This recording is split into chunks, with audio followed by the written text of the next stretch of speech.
عن سلمان بن عامر الضبي رضي الله عنه قال سمعت رسول الله صلى الله عليه وسلم يقول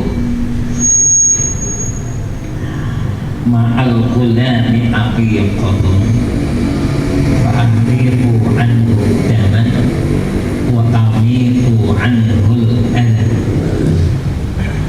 Ma'al ghulam, ghulam ini kalau kita terjemahkan anak laki-laki.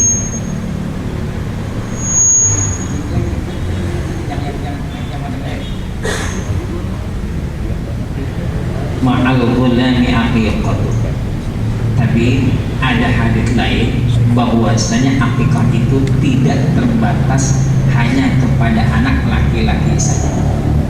Sekalipun di sini kalimatnya ma'al ghulam, karena ada hadits lain menyebutkan bahwasanya anak perempuan pun diakikahkan.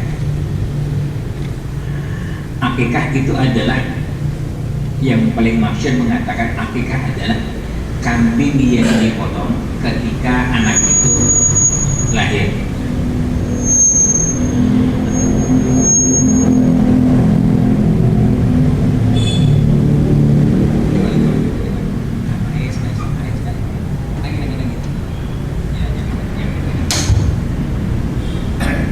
Itu disebut dengan akikah.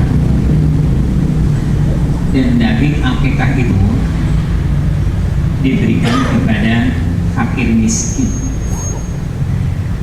Dan jangan kalau kita baca ke pikir, jangan daging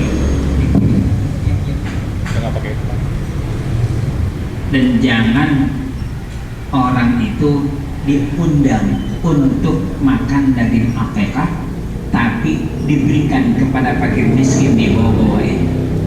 Jangan mereka kita undang makan ke rumah kita untuk makan daging akikah, tapi diberikan kepada fakir miskin, dikirim-kirim gitu ke fakir miskin, bukan diundang ke rumah.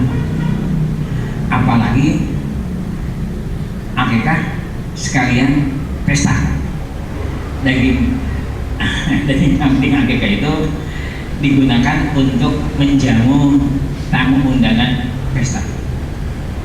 Itu juga sebaiknya dihindari. Jadi kalau kita pengen tasyakuran karena kelahiran anak, ya tasyakuran, tapi daging akikah sebaiknya diberikan ke orang-orang kampung. Jadi sore-sore tuh orang kampung kita kasih nasi, isinya daging kambing, kita berikan kepada mereka. Artinya jangan diundang ke rumah untuk makan. Kadang-kadang kan nih akikah nih acaranya cukur rambut akikah, sehingga mereka itu sebelum makan daging itu suruh wudhuan dulu, suruh tahlil dulu, baru makan daging akikah. Saya khawatir ini tidak sesuai dengan apa yang menjadi nilai akikah, karena itu dianggap bukan sedekah kalau kayak begitu. Jadi berikan kepada orang-orang miskin sekitar kita. Fa'ahriqu anhu daman, maka tumpahkan darah anil ghulam. Artinya sebagai pembebasan anak ini, anak yang lahir itu, maka kita potong kambing. Dan tafa'ul, supaya anak itu nanti hidupnya mulus. Katanya ketika akikah itu, daging akikah itu dimasaknya manis. Arti masak manis, anak daging itu disemur, masak manis, supaya anaknya nanti akhlaknya pun manis. Jangan direndang. Rendang itu pedas, dikhawatirkan anaknya nanti omongannya pedas. Dan sebaiknya tulangnya itu potong panjang supaya tafakul, agar anak kita nanti kagak patah tangannya, nggak patah tulangnya. Itu tafakul. Dan jangan disate. Sekarang kan orang Amerika tuh, ini disate sekarang. Ada jasa jasa apa tuh, catering itu menyediakan kambing akekah, lalu udah masak matang, tinggal kita mesti mau diapain. Banyak itu di sana, sebagai jangan. Wa amitu anhul ada, dan hilangkan kotoran. Yang dimaksud dengan kotoran adalah rambut-rambut kepala, sehingga dianjurkan ketika hari ke-7 itu akikah dan juga cukur rambut. Kalau dikatakan cukur rambut, cukur beneran, bukan formalitas digunting dikit lalu dikelilingin ketika orang asyrakal lalu nggak diterusin. Andai kata saat itu dilakukan secara seremonial dikit doang, besoknya terusin, dengan catatan kepala anak itu sudah keras sehingga andai kata dicukur gak kenapa-kenapa. Dan seberat rambut itu ditimbang dengan emas dan disedekahkan kepada kabilah, kepada dukun beranak, itu emas itu. Kalau sekarang ya barangkali nggak bisa disamakan dukun beranak dengan bidan. Dulu dukun beranak itu bayarannya emang ala kadarnya, nggak ada tarifnya. Jadi apakah disamakan bidan dengan dukun beranak? Saya pikir ya terserah apakah kita samakan atau tidak. Ini kewajiban, ini keharusan kita sebagai orang tua kalau kita punya anak. Artinya apa yang kita lakukan, karena kita ingin mengharapkan anak kita menjadi anak yang soleh. Apa yang kita lakukan? Kalau kita ingin anak kita menjadi anak yang soleh, barangkali prosesnya dari sebelum anak itu lahir, bahkan dari sebelum anak itu menjadi embrio, menjadi janin. Karena udah anjurkan orang kalau mau hubungan dengan istrinya ada bacaannya, ada doanya. Allahumma jannibna syaitan wa jannibi syaitan ma razaqtana. Kata Nabi, kalau orang baca itu, andai kata Allah takdirkan anak-anaknya bisa sedikit terhindar dari setan. Itu kalau kita baca. Tapi kalau ketika hubungan nggak dibaca, ya mungkin bukan diganggu oleh setan, jangan-jangan anak sendiri yang jadi setan, ngacoin aja kerjaan. Lalu ketika hamil sebaiknya seperti yang dilakukan oleh Ibunda Aminah ketika hamil Nabi kita Muhammad sallallahu alaihi wasallam, itu seperti yang kita baca di kitab Syaraf Al-Anam. Dia baca itu bil wahidis samad min syarri kulli dhi hasan, sambil usap-usap perutnya. Ketika lahir azannya, supaya yang pertama kali terdengar di telinga anak adalah kalimat Allah Akbar. Kecil dikit. Ya udah bagus gitu. Jadi ketika anak itu lahir diazanin, supaya anak itu pertama kali terdengar di telinganya adalah kalimat Allahu Akbar, Allahu Akbar. Ya. Sebelum dia dengar oplosan, sebelum dia dengar apa lagi. Ya, itu terdengar adalah kalimat Allahu Akbar. Setelah itu di zaman Nabi, sahabat itu membawa bayi itu ke hadapan Nabi. Oleh Nabi ditahnik. Tahnik dari kata-kata hanak lak-lakan. Bawa korma, oleh Nabi dilembutkan korma itu, dilak-lakannya. Setelah korma itu lembut diberikan kepada bayi. Itu namanya tahnik. Dan ulama mengatakan sekarang pun kalau nanti udah nggak ada, maka kita bawa korma ke rumah orang-orang soleh, ke rumah orang-orang alim yang soleh, supaya anak ini mendapatkan keberkahan karena dia masuk ke dalam mulutnya korma yang bekas tersentuh lak-lakannya ulama. Itu dikatakan tahnik. Bawain korma ke rumah kiai. perlunya cuma hantu, kan jangan bawain hantu doang, kesian, tak lagi bawain hantu doang anaknya pengen susah lagi. Memang butuh cuma satu, nggak sampai satu, butuhnya dikit juga yang dibutuhkan. Lalu hari ketujuh akekah. Dan saya berpikir nggak boleh ada orang mengatakan untuk akekah nggak punya duit. Kenapa? Karena istri lahir itu bukan kayak orang sakit. Kalau sakit kan nggak ada tanda-tanda dari awal. Lahir kan ada tanda dari awal, dari hamil sebulan, 2 bulan. Jadi dari mulai hamil dia ngidam, kita tahu nih bahwa nanti bulan sekian anak akan lahir. Oleh karena persiapkan uang untuk itu, untuk biaya kelahiran dan juga untuk biaya akekah. Lalu dikasih nama dengan nama yang baik, dengan nama yang baik. Apa nama yang baik? Kasih nama dengan nama-nama para anbiya, nama sahabat-sahabat, nama ulama salaf, nama kiai-kiai kita. Itu artinya dikasih nama dengan nama yang baik. Kalau perempuan dengan nama-nama istri Nabi, dengan wanita-wanita salihah, wanita-wanita periwayat hadis sebagainya, supaya takaful agar anak ini nanti kita harapkan menjadi orang seperti yang kita namakan, seperti kayak begitu. Dan ini sudah mulai bergeser nih, penamaan mengikuti nama orang-orang itu sudah mulai bergeser, sekarang bergeser. Barangkali di sekolah kita di sini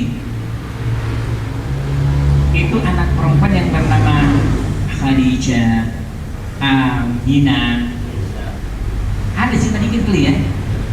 Ada nggak? Banyak. Yang anak Khadijah supaya gitu ya? Ada namanya Insaf. Hah? Namanya Insaf. Namanya Insaf. Insaf. Itu nama setan ya? Bahasa Arab dari Insaf. Iya. Insaf. Jadi barangkali sudah bergeser, sudah bergeser. Yang mestinya namai anak itu dengan nama-nama orang saleh.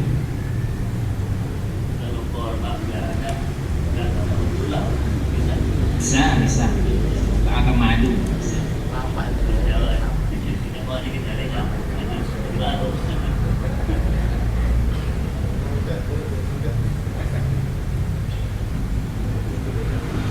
Cuma ente kalau ada orang datang ke rumah ente minta anaknya ditahnik, kita harus tahu kalau kita sedang berpenyakit, kalau kita sedang batuk, jangan bilang aja mohon maaf saya lagi batuk, saya takut khawatir.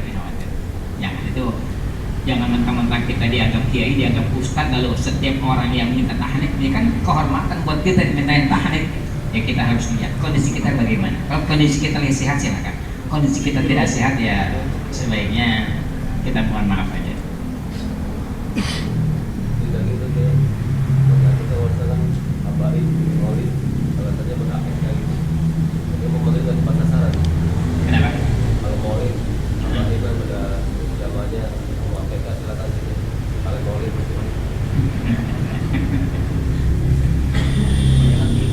Itu sih begini deh. Kalau nggak punya duit jangan maulid, kenapa sih? Kalau nggak punya duit jangan maulid. Ya kalau strategi itu gitu. Strategi syiar. Mau lihat banyak. ente bisa lihat nggak? Jangan jauh-jauh di kitab Syarah Fathul Qadir itu ada tentang akekah.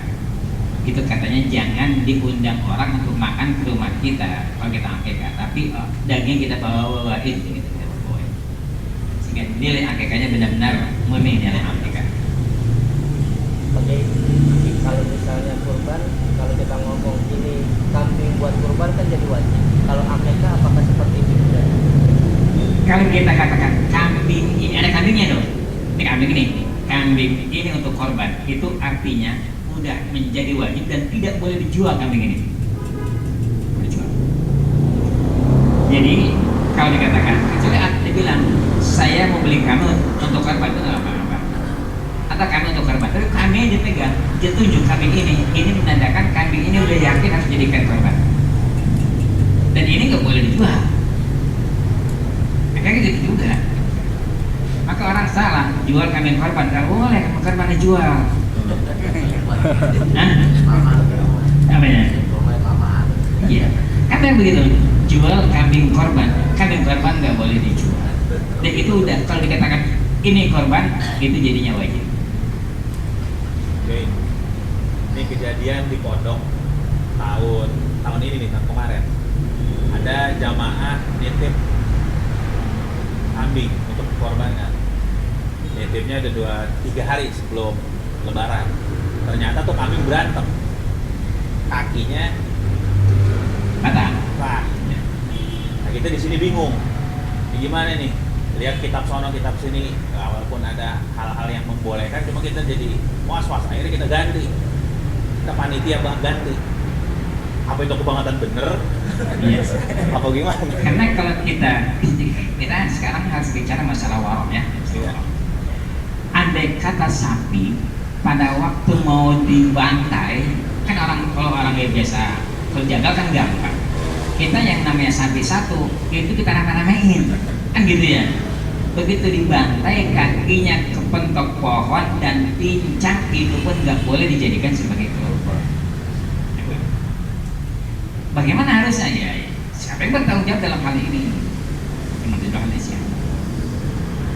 Kalau kita bilang dia berantem gara-gara kita, ya kita tanggung jawab. Kalau dia berantem bukan gara-gara kita, ya kambing siapa yang mau? Kami itu enggak mau kalah gitu kami. Saya pernah anak saya beli kambing 2 karena laki-laki. Malaman dicanggang jadi berantem tuh kambing. Yang satu kakinya patah. Karena laki-laki kan sebaiknya 2. Gitu. Masa kita potong, cuma yang satu tidak diniatkan akekah karena kakinya patah, sehingga dia harus dipotongin di kesempatan lain karena kakinya patah. Kan itu memang tidak boleh dijadikan sebagai kambing korban atau kambing akekah. Pertanyaan kita, kalau hari ke-7 itu tidak bisa kita akekahkan anak kita, ya kelipatan 7, 14. Andai kata enggak juga, lalu si anak ini udah dewasa, belum diakekahkan, kita boleh akekah untuk diri kita, bukan tanggung jawab orang. Barangkali ini dia ada barangkali di antara kita yang dulu ketika dilahirkan, orang tua kita saat itu sedang dalam keadaan susah, memang benar-benar gak punya duit. Jadi kita teori, emang anak beranak kan emang ada ketahuan jauh-jauh hari. Iya orang yang punya duit, yang punya duit kan boro-boro nabung buat akekah, makan aja susah. Andai kata tidak disembelihkan oleh orang tua sebagai akekah, kita boleh sekarang potong kambing atas nama kita sendiri. Orang nanya, mana yang duluan, akekah atau korban? Kondisinya kapan? Kalau hidup sekarang jangan nungguin korban, akekah sekarang. Tapi kalau baru punya duit barang haji, ya korban, akekah bisa kapan-kapan. Lihat kondisinya. Baru ma'an harajan, baru tentang penyembelihan yang bisa menumpahkan darah. Qala alaihi salatu wassalam, ma'an harajaman wa dzukira rasulullahi alaihi fakul. Yang bisa menumpahkan darah dan disebut nama Allah atau wa dzukira Rasulullah, kalau kata orang mengatakan dibacain bismillah, fakul, maka makan. Ini tentang dzabihah, tentang binatang yang boleh kita makan adalah binatang yang disembelih. Menyembelih itu harus di leher, kecuali binatang yang tidak bisa disembelih di leher. Itu bisa apa aja asal mengeluarkan darah. Kalau bisa di leher, di leher. Andai kata ada sapi liar, ngamuk tuh sapi, nggak bisa ketangkep, ya nggak apa-apa, asal bisa menumpahkan darah dan mati gara-gara perbuatan kita, maka boleh dimakan sekalipun tidak disembelih di leher. Burung nggak apa-apa, asal mengeluarkan darah itu boleh. Begitu burung terbang di panah dan burung itu jatuh mati, boleh kita makan, asal jangan jatuhnya ke air. Kalau jatuh ke air nggak boleh kita makan. Kenapa? Sebab kalau jatuhnya ke air belum tentu matinya gara-gara kita atau matinya karena kelelep, sehingga nggak boleh kita makan. Tapi kalau binatang yang bisa disembelih di leher, maka penyembelihan di leher. Penyembelihan itu di leher harus putus 2. Di sini di leher binatang atau manusia atau makhluk hidup lah, itu ada dua saluran, ada yang namanya hulqum, ada yang namanya mari. Saluran satu saluran untuk makanan yang masuk ke perut besar, ada saluran yang untuk nafas larinya ke paru-paru. Dan ini Allah udah siapkan begitu sempurna di leher kita, begitu sempurna, dua saluran, dan itu tahu jalannya. Kita sekarang nafas melalui mulut, larinya ke paru-paru, ya bakal lari ke perut. Kita masukin makanan, minuman melalui mulut, larinya ke perut, nggak lari ke paru-paru. Subhanallah, begitu hebatnya ciptaan Allah Subhanahu wa ta'ala. Bahkan andai kata ada sebutir makanan yang salah jalan, mungkin lagi makan, kata orang kesempatan, itu kesempatan karena yang kita makan mau salah jalan, keluar tuh melalui hidup. Kita buat kesempatan. Jadi ada secara otomatis akan kesempatan mengeluarkan makanan yang mestinya ke mulut, larinya ke dua, hulqum dan mari. Harus terpotong dua. Ada dua urat di sini namanya wadajain. Urat yang dua di sini. Itu urat yang dua itu sunnah untuk terputus. Artinya kalau terputus dua salurannya saja udah cukup, binatang itu dianggap halal untuk kita konsumsi. Tapi sunnatnya bagi para penyembelih, urat yang dua ini pun sunnatnya terputus. Jadi urat dua itu sunnat, tidak merupakan suatu kewajiban. Itu penyembelihannya, penyembelihan harus di leher. Dan binatang yang disembelih adalah binatang yang memang hidupnya hayatan mustaqirlah. Artinya binatang yang benar-benar hidup. Kalau binatang yang udah setengah mati itu nggak bisa disembelih. Andai kata disembelih nggak halal, karena dia udah setengah mati, udah setengah mati. Ini makanya orang mengatakan bahwasanya menyembelih itu tidak boleh dua kali gorokan. Kan kata kayak begitu. Jadi katanya orang kalau menyembelih nggak boleh diangkat-angkat. Bukan begitu masalahnya. Bisa angkat boleh nggak? Boleh aja sebenarnya, bisa angkat itu boleh. Yang nggak boleh kalau kita potong nih, kita potong binatang itu udah hampir mati, lalu kita tinggalkan, kita lanjutin entar. Itu artinya binatang itu kita potong binatang yang tidak hidupnya hayatan mustaqim. Tapi kalau diangkat dikit itu nggak ngapa-ngapa sebenarnya. Tapi waroknya ulama kita barangkali gitu ya, orang kampung kita mengatakan jangan, itu dianggap penyembelihannya tidak sah. Sebenarnya nggak apa-apa, karena yang itu masih dianggap mualaf, Bahkan ada yang bilang, andai kata lagi motong kebo, lalu goroknya kental, itu katanya ganti pakai tangan supaya dianggap tidak dua kali penyembelih. Supaya nggak begitu-begitu amat kali ya, nggak terlalu begitu. Ya. Apa? Kecuali golaknya nggak tajam, diasah dulu, baru itu dianggap lama, baru dianggap lama.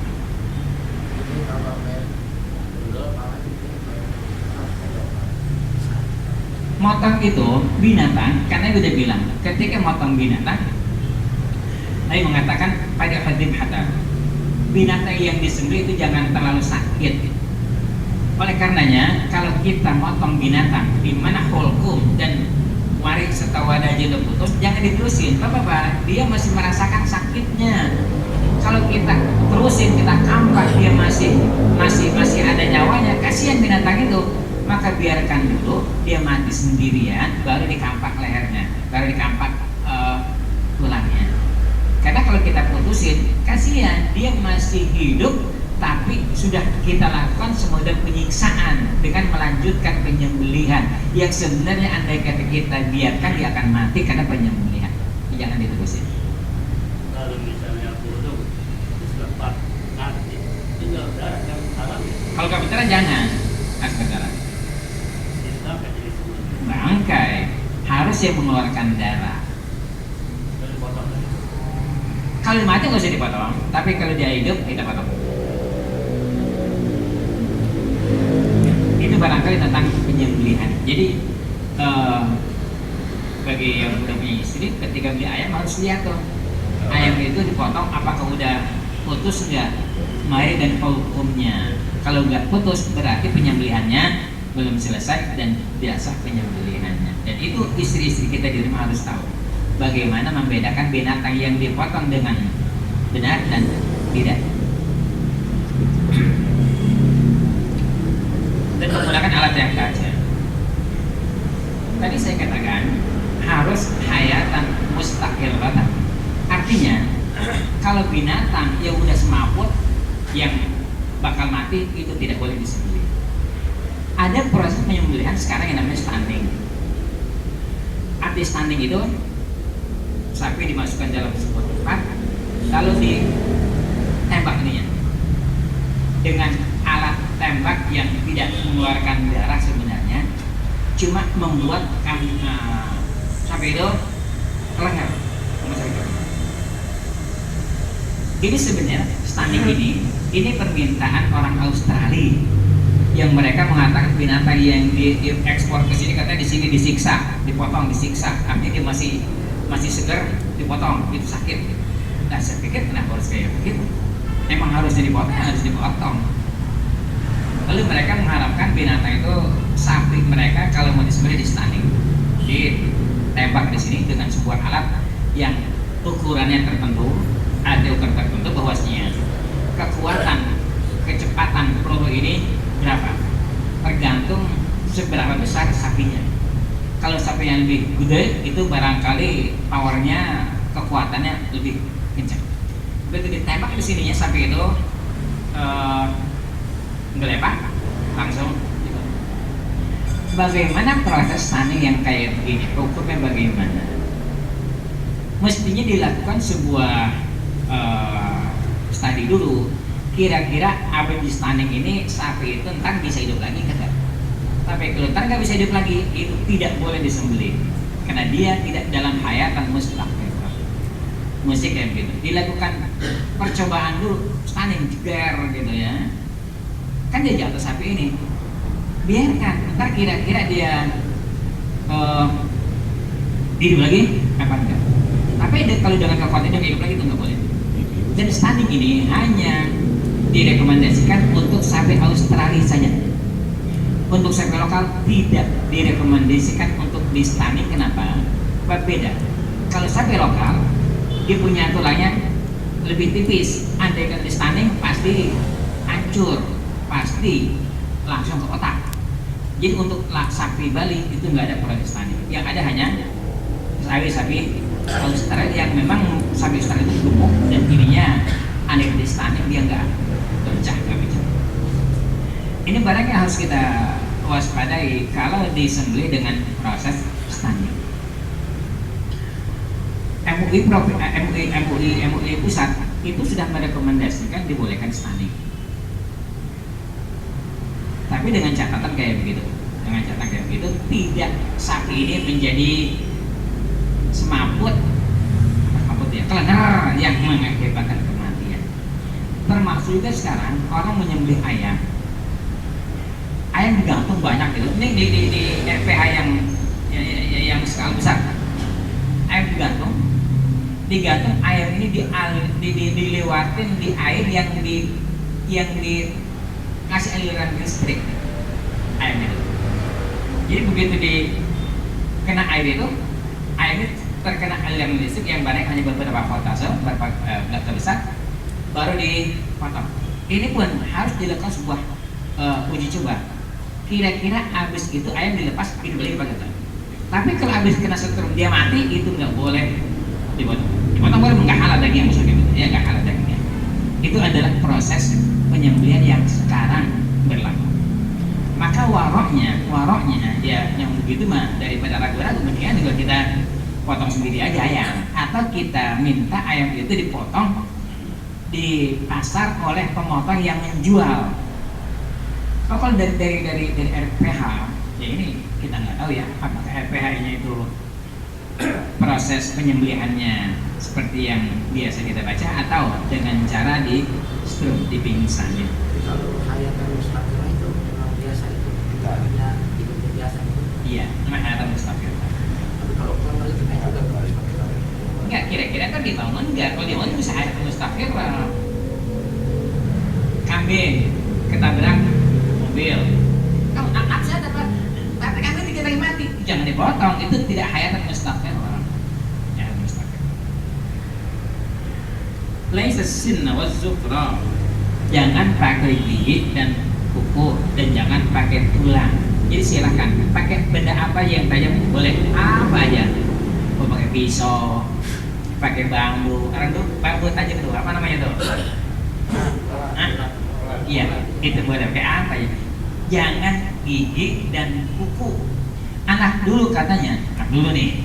Kalau masih anak dulu sampai saya nggak masuk dalam hal ini. Kalau dia nangkap burung, itu burung jangan potong, kita pakai kuku berdarah. Itu jangan, nggak bisa. Kuku itu jangan dijadikan sebagai alat untuk menyembelih. Nah, ini alat apa?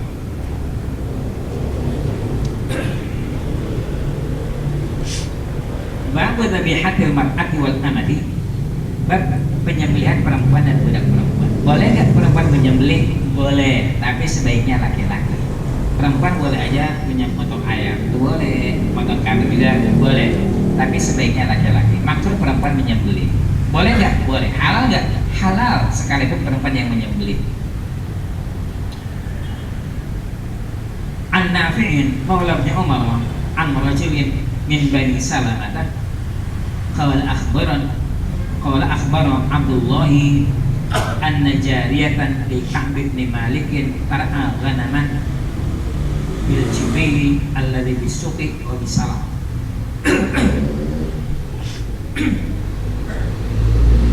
An rajulin min Bani Salamah. Ini kalau kita pelajari mustal hadis, apa namanya nih kata-kata an rajulin? Apa namanya? Lubuknya. Amun mafi irawin lam yusam. Ini hadis mubham itu tidak kita kategorikan sebagai hadis sahih karena kita nggak tahu kadar ketekohannya, boleh-boleh sih konyak dan kagaknya. Namanya kita nggak kenal, kita kan nggak bisa mengidentifikasi yang kayak begini. Tapi di Bukhari ini kemungkinan ada riwayat lain yang memperkuat ini dalam sanad lain, karena kita bukan baca Bukharinya.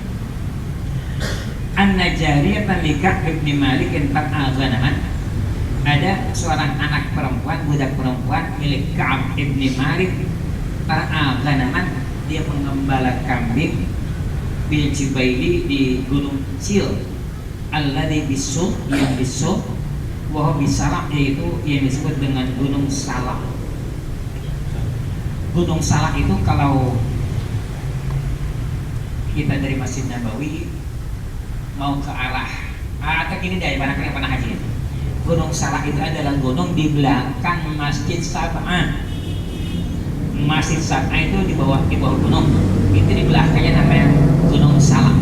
Disitulah yang kita maksudkan di sini. Musibat syatun, kami kena musibah, mungkin apa jatuh atau bagaimana. Maka syarat hajaran, perempuan ini memecahkan batu supaya tajam.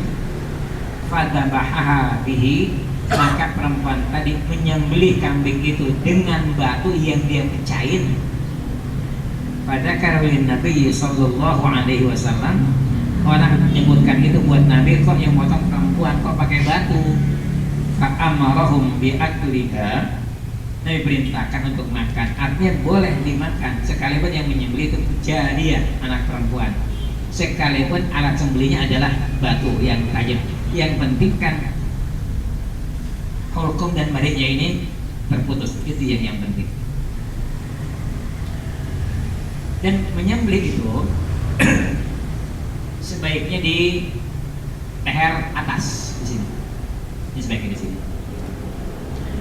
Kecil onta, kalau onta di dekat dada, apa bedanya? Karena penyembelihan itu adalah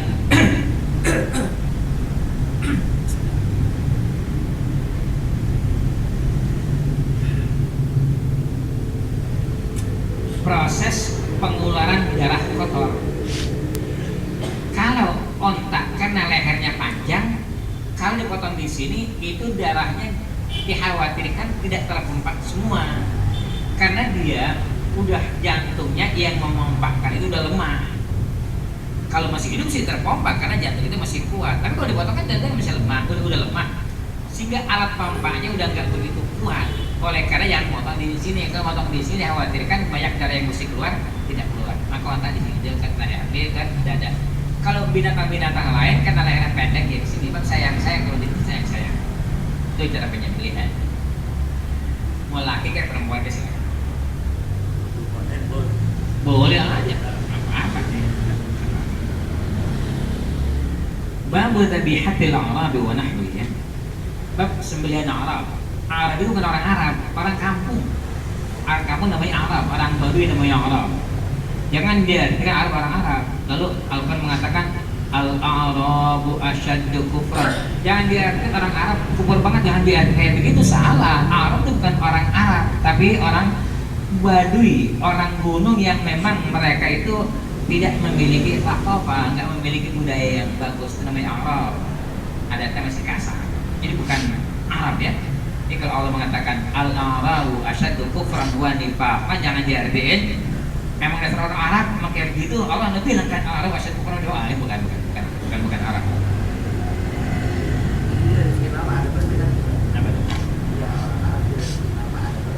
Iya, Arab nama Arab itu. Kalau Arab Arabi, kalau Jawa Arabi beda. Arab dan Arab itu beda. An Aisyah radhiyallahu anha anna qauman qalu lin Nabi sallallahu alaihi wasallam. Kata Aisyah, ada orang-orang bilang sama Nabi, inna qauman ya'tuna bil lahmi. Ada orang-orang katanya bawain kami daging kambing atau daging apa gitu. La nadri adzukira rasulullahi alaihi amla. Kita nggak tahu itu pada waktu motong baca bismillah ataupun tidak. Faqala sallallahu alaihi wasallam samu alaihi antum wa kuluhu. Kata Nabi, kamu baca bismillah dan makan. Qalat Aisyah wa kanu hadithi ahdin bil kufri, dan mereka baru saja kufur, Islamnya baru.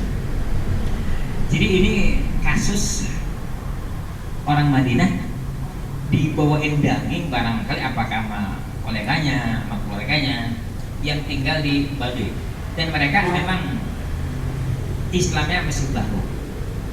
Mereka bawain daging ke kita.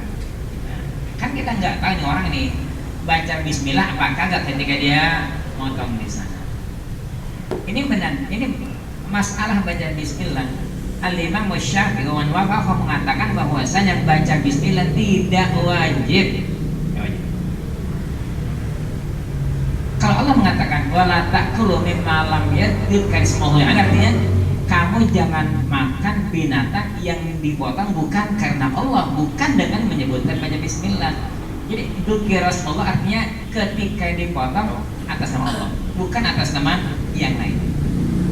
Ada orang menyembah binatang bukan atas nama Allah, tapi atas nama yang lain. Seperti motong kambing, motong ayam untuk dilarung di laut.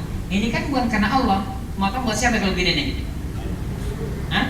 Buat yang begitu jangan dimakan, itu jangan dimakan. Kepala jadi pejam di jembatan. Kalau udah dipotong sampah, udah pada nggak apa-apa. Yang penting lihat penyembelihannya. Udah disembelih nih. Kepala yang mau direndam, mau dibuang, mau dimakan, nggak apa-apa. Yang penting proses penyembelihannya sekarang. Hah?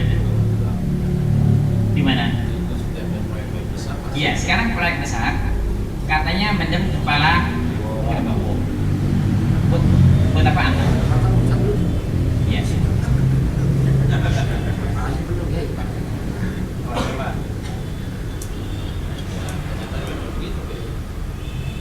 Sekarang kita lihat motongnya itu daging buat apaan? Dagingnya. Terus? Ya, yang penting kalau motong itu karena Allah itu halal. Kalau nah bedakan mendem kepala dengan proses penyembelihan. Kalau udah disembelih dengan penyembelihan yang halal, ya pala yang mau diapain kan terserah. Karena pala kalau bohong. Soal tabzir itu beda. Itu kalau itu namanya buang-buang harta, itu tabzir, itu beda ya. Jangan kita samakan beda tabzir dengan ketika menyembelih. Di patung ada kata-kata kami di patung ini. Kalau saya salah, tolong dicek. Man dabaha taqarruban lillahi ta'ala daf'an li syarril jinni anhu lam yahrum. Gitu. Nanti silakan ente pahami. Teksnya kayak begitu. Man dabaha taqarruban lillahi ta'ala daf'an li syarril jinni anhu lam yahrum. Yang menyembelih karena Allah, tapi di situ ada unsur daf'an li syarril jinni, itu nggak apa-apa. Lalu yang dipotong orang ketika orang melaksanakan proyek besar, masuk nggak dalam kata-kata kayak gitu? Kalau itu nggak apa-apa, asal muatan karena Allah, buat dibagi-bagi dengan sama pakai bisnis. Kan buat jin itu teks pakumnya kayak begitu. Ya, silakan dilihat. Teksnya adalah man dabaha taqarruban lillahi ta'ala, tapi ada kata-kata daf'an li syarril jinni anhu lam yahrum. Kalau lam yahrum udah daging makan, palanya dipotong ya dia punya orang pala kemudian yang punya dimaafin terserah. Jadi kita bedakan antara itu kan tabir dengan proses penyembelihan itu berbeda. Jadi jangan disamakan. Kalau proses penyembelihannya udah sesuai dengan hukum syara, makan dagingnya. Kalau kita dibawain, ya ambil aja. Ya, termasuk ketika yang motongnya buat siapa? Andai kata kepalanya nggak dipendem pun, kalau motongnya semata-mata buat jin tetap nggak boleh. Tetap boleh. Orang motong kebo, emang semata-mata buat dipersembahkan kepada jin, dilarung. Itu nggak boleh. Kan palanya nggak ada yang dipendem. Ya sekarang nggak dipendem. Jadi bedakan antara proses penyembelihan yang sah dengan takbir. Kalau takbir jelas, itu wajib pasti.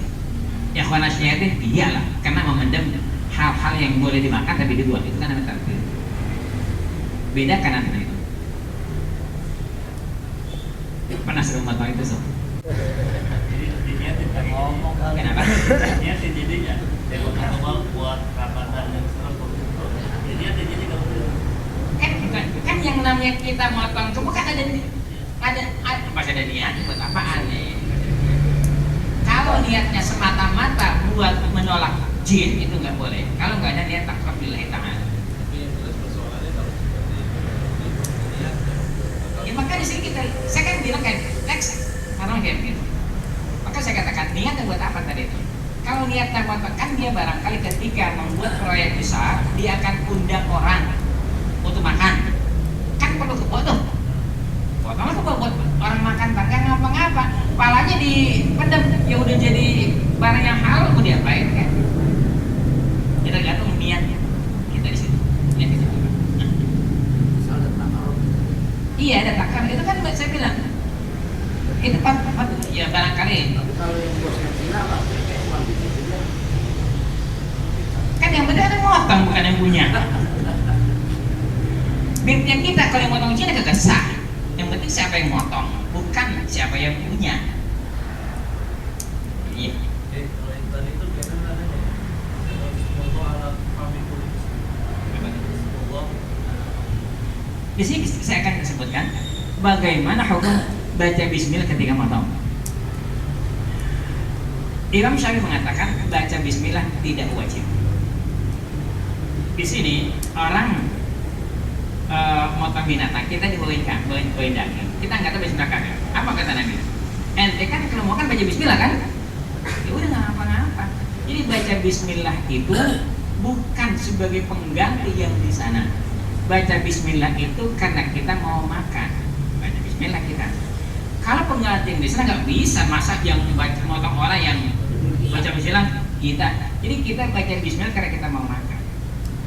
Apa hukum baca bismillah? Mau makan? Sunat kan? Nah kalau itu sunat maka soalnya itu sunat. Ini menandakan bahwasanya baca bismillah nggak wajib. Kalau nggak wajib bagaimana dengan firman Allah? Wala ta'kul min malam yudhkar ismallah. Artinya jangan makan yang bukan karena Allah. Bukan dibacain bismillah. Baca bismillah atau tidak selama yang motong orang muslim halal sembelihannya sama orang yang muslim. Ini tentang baca bismillah.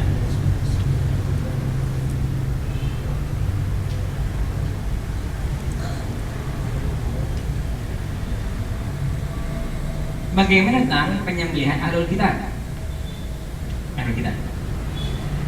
Kita kadang-kadang makan makan daging, kita nggak tahu tuh itu daging itu RPH mana, bakso kita nggak tahu tuh dari RPH mana. RPH rumah potong hewan itu RPH. Apa RPH lagi? RPH adalah rumah potong hewan, itu RPH. Banyak daging bukan binatang, daging yang diimpor dari Australia. Yang salah di kita, banyak daging sapi diimpor dari Australia. Dan kita makan bakso, kita nggak tahu bakso dari mana. Bahkan kita beli daging di market, ya, daging itu dari mana? Kita lihat apakah yang menyembelih itu orang Muslim ataupun orang kafir Kitabi, orang kafir Kitabi. Kalau Muslim pastikan, kalau syarat-syarat yang lain terpenuhi pastikan itu halal. Kalau orang Kristen, karena mereka disampaikan orang Kristen, tapi sebenarnya sih kalau di Australia itu daging yang masuk ke kita, masuk ke Indonesia, itu dari sananya sudah dibuatkan semodel sertifikat halal, akan disembelih dengan cara yang Islami. Sebab kalau daging itu dari sana itu per kontainer, jadi bukan per jadi satu kontainer ini itu disebutkan daging ini disembelih sesuai dengan cara yang Islam. Itu adalah orang kayak kakak. Iya, kalau emang ada kayak itu, masalah kita adalah kalau yang menyembelih sekarang orang Kristen, boleh nggak kita makan binatang yang disuruh orang Kristen? Allah mengatakan, wa ta'amul ladzina utul kitaba halal lakum. Penyembelihan ahlul kitab halal kita makan. Berarti penyembelihan orang Kristen hukumnya halal, boleh dikonsumsi dan dimakan oleh kita. Karena Allah yang bilang kayak begitu. Wa ta'amul ladzina utul kitaba halal lakum. Artinya kita jangan sekali-kali mengatakan sembelih ahlul kitab haram. Kalau kita bilang haram berarti kita frontal menentang hukum yang Allah sebutkan. Allah bilang wa ta'amul ladzina utul kitaba halal lakum. Penyembelihan kafir ahlul kitab kata Allah halal. Allah bilang halal, jangan kita bilang haram, nggak boleh, dosa kita. Allah bilang halal, kita bilang haram. Yang jadi masalah adalah mana kafir kitabinya yang bisa kita makan daging sembelihannya, itu jadi masalah. Yang kita nggak boleh, jangan kafir, nggak boleh. Nah, kalau kita bilang nggak boleh itu jangan, kita konyol. Artinya kita kuat sama Allah Subhanahu wa taala. Allah dengan nas, bukan dengan takwil, dengan nas mengatakan wa ta'amul ladzina utul kitaba halal lakum. Penyembelihan ahlul kitab halal. Jangan kita bilang enggak. Kecuali orang Islam enggak bilang nggak boleh bilang kayak gitu. Cuma yang masalah adalah orang kafir Kristen Yahudi sekarang, apakah dia masuk dalam kelompok ahlul kitab ataupun tidak? Ini jadi masalah. Jangan kita mengatakan enggak boleh, dia bukan orang Islam. Oh jangan kayak gitu. Jangan kayak gitu. Jadi harus kita benarkan pemahamannya.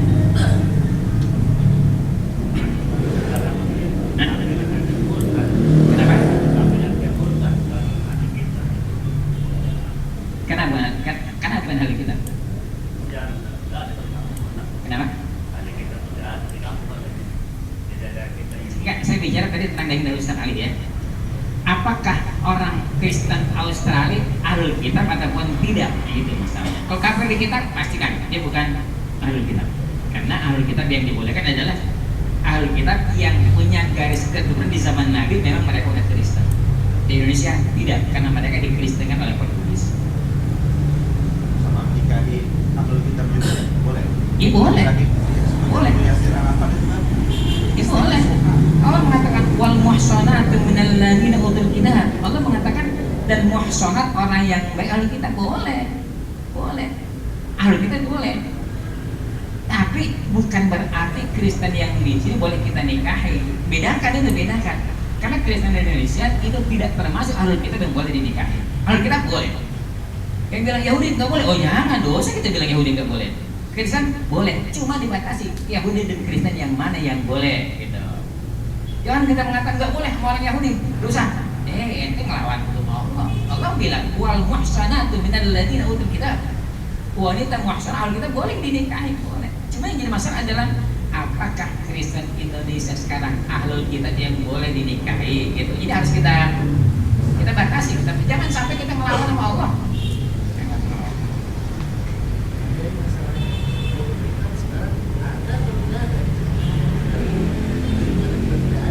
Ya ada, insya Allah ada.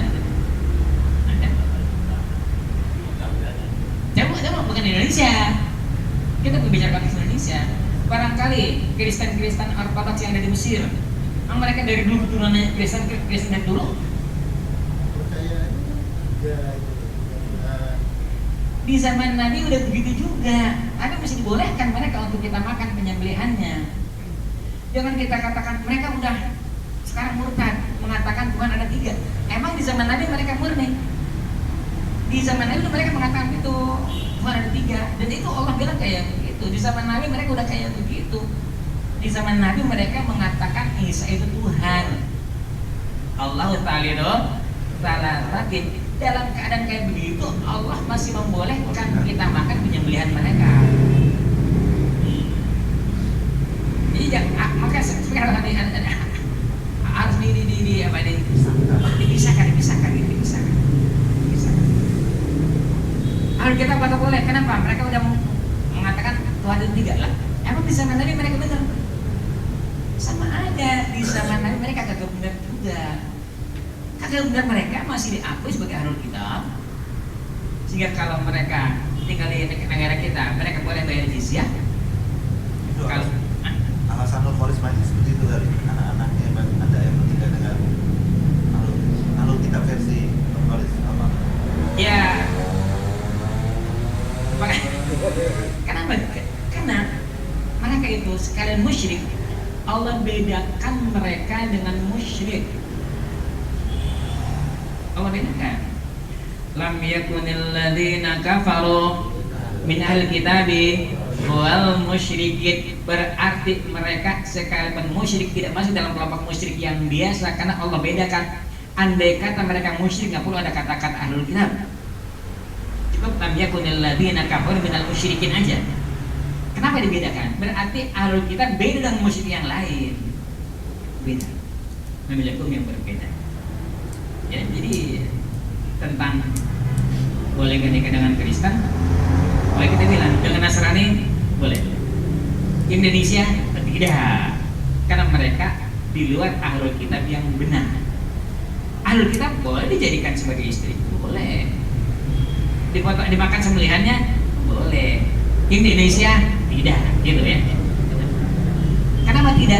Karena Indonesia itu tidak Kristen dari awal. Tapi kalau di Mesir atau di Palestina, emang dari zaman Nabi mereka udah nenek moyang udah Kristen, dan mereka yang dikatakan ahlul kitab.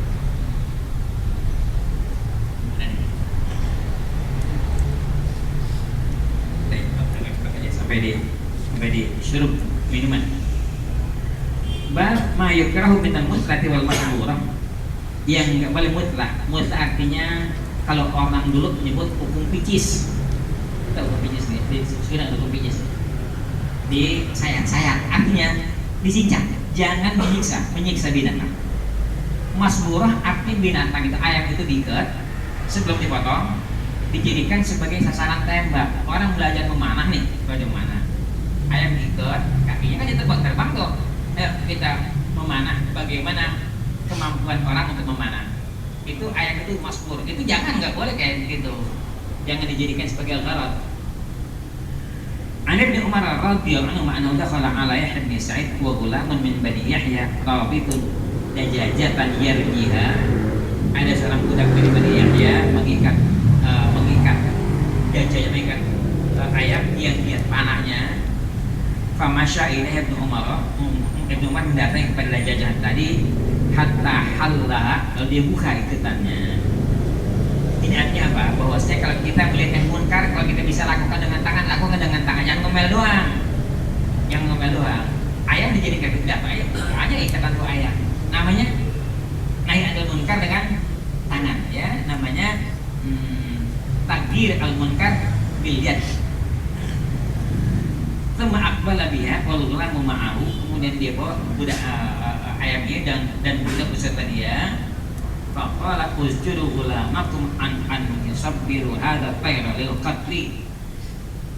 Bentak, usir atau hardik budak kamu ini, jangan sampai dia mentasbihkan burung ini untuk dibunuh.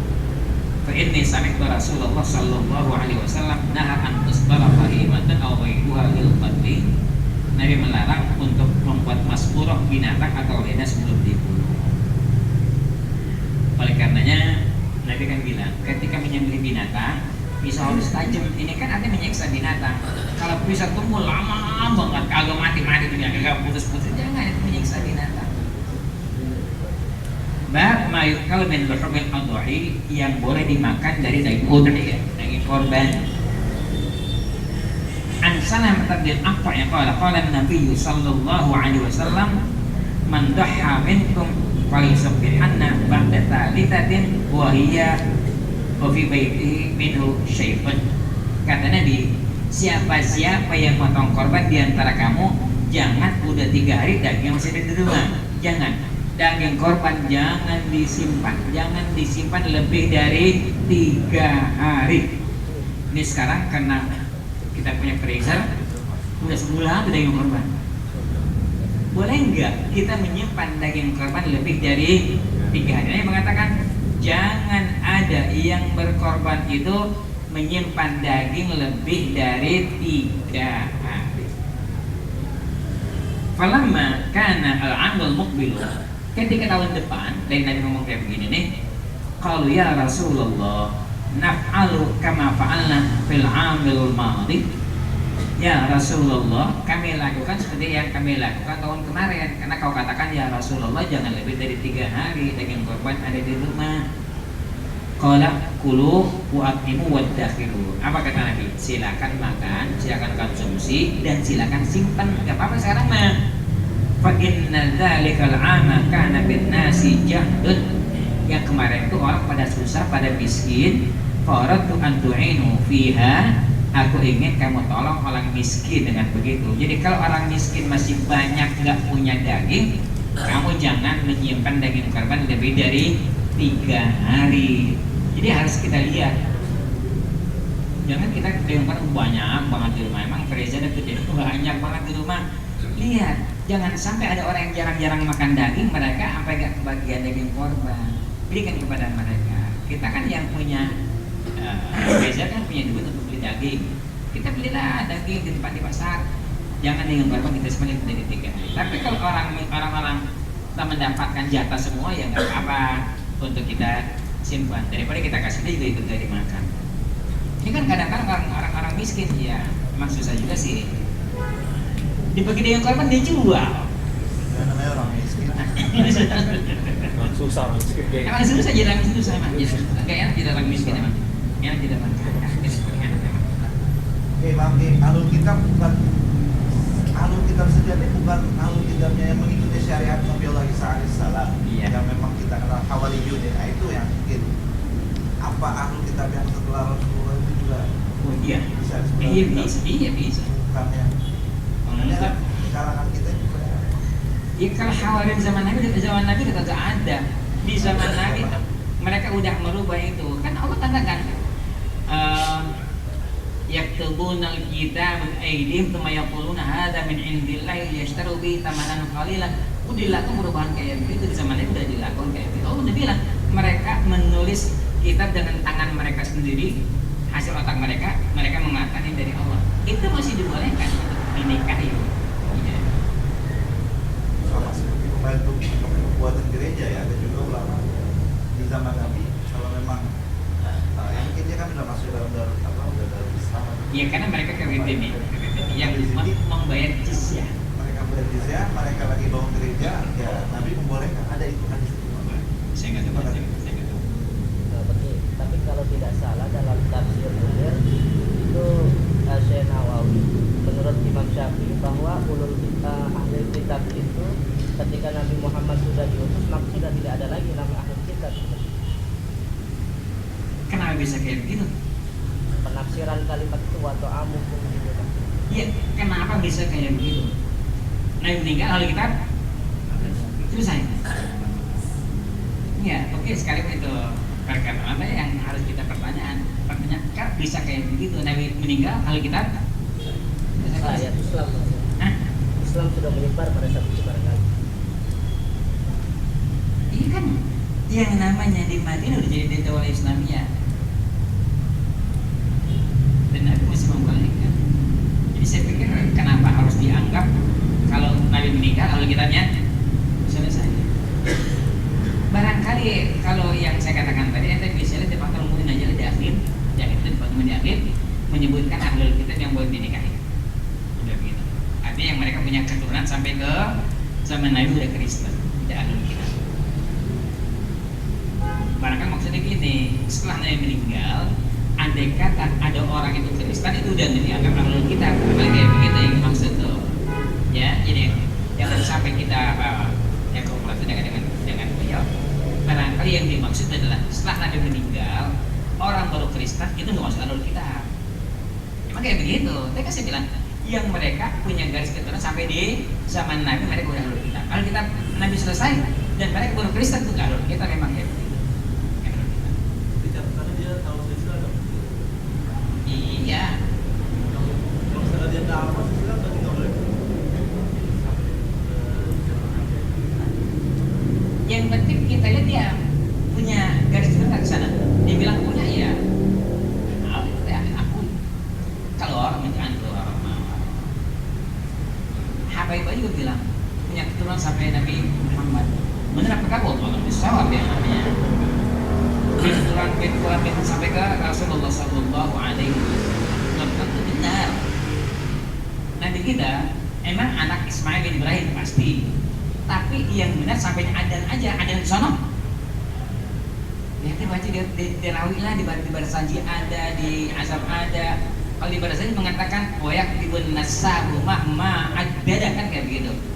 Nasab itu yaktib mahma adada bin fulan bohong.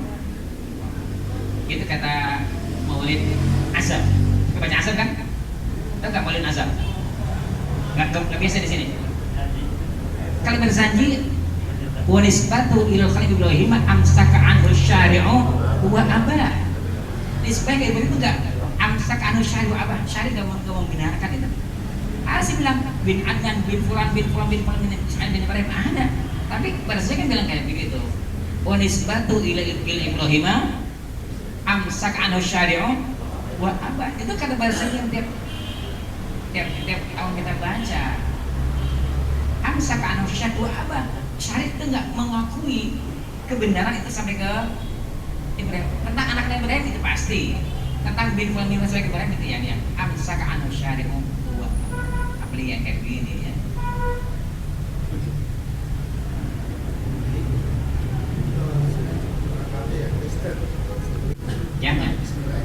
Jangan nggak boleh. Itu udah nggak boleh dari awal. Karena kita yakin bukan kena Allah. Kalau yang tadi itu lah nanti saya nggak tahu nih apa karena Allah tahu bukan, itu yang masalahnya. Kalau kita yakin buatan orang-orang Kristen jangan baca Bismillah, jangan, tidak boleh. Karena menyembelih bukan karena Allah Subhanahu Wa Taala. Jadi tadi coba itu kan ada kitab Ululuddin sama itu banyak sekali tuh cara-caranya. Itu ada banyak itu memang patut ya. Gitu. Saya nggak tahu apa yang dibaca yang disebutkan di situ. Maksudnya bagaimana tuh harus kita lihat apa yang disampaikan.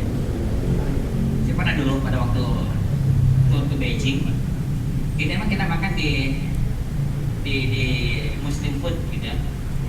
Terakhir tuh oleh guide-nya emang diprogram dari sini makan sebuah restoran yang istimewa di Beijing. Apa? Bebek packing. Itu katanya menu yang paling istimewa.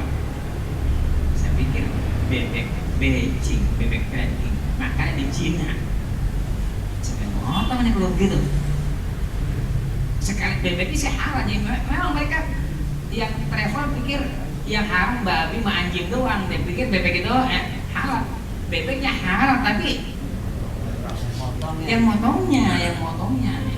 Akhirnya kita nggak makan. Malam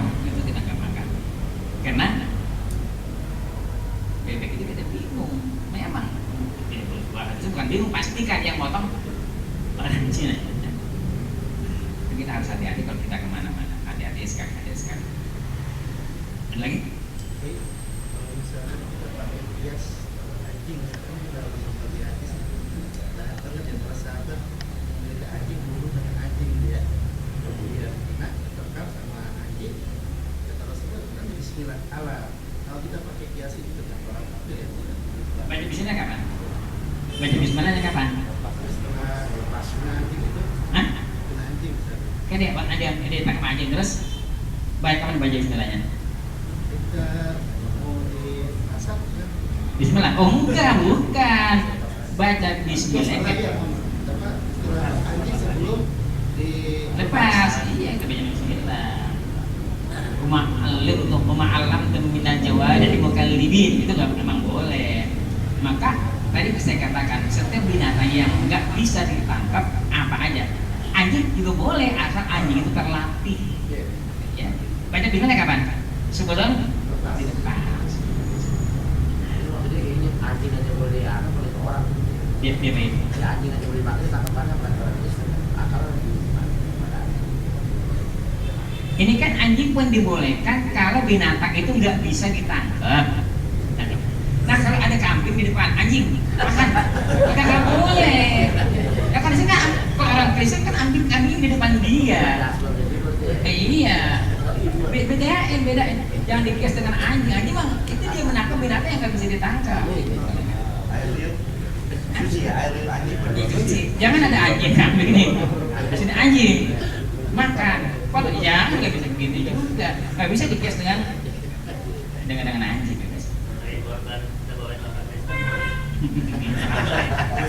Agak itu sudah. Agak itu masalahnya dia nggak bisa.